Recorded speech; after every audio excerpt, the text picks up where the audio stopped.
I'm Marie. And I'm Joy. So Joy, ano ang recipe na i-share natin today? Siyempre, ito yung version ko. Pininyahang manok. Request ni Marie kasi na-try niya yung other recipe na pininyahang manok. And this time, this is my version of pininyahang manok. I know kasi dito ko na lang, recently ko na lang yan na tikman. So I was thinking maybe iba ang version ni Joy. So here are the ingredients.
Wow!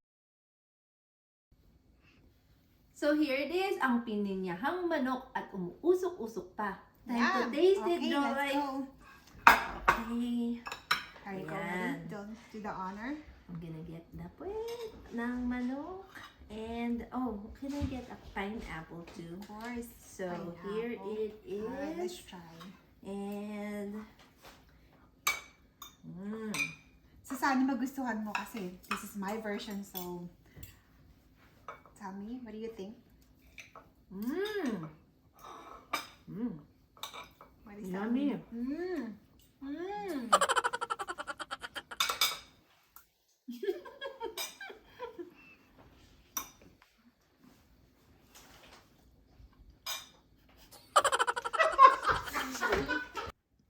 Ang sarap ng pininyahang manok, guys.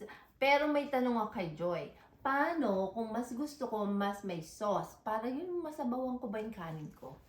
Siyempre, dadagdagan mo siya ngayon ng pineapple juice. If you guys, kung gusto mo ng mas maraming sabaw, mas maraming... So, 2 cans ng pineapple, yes. ganon. Pwede mo siyang, kahit hindi yung sa cans, parang pineapple juice lang. Oh, okay. Pwede mong i-add yun. Or, you can add more water. Kung pagkalagay mo ng kata, pwede kang mag-add ng water. Kung if you don't want it too thick.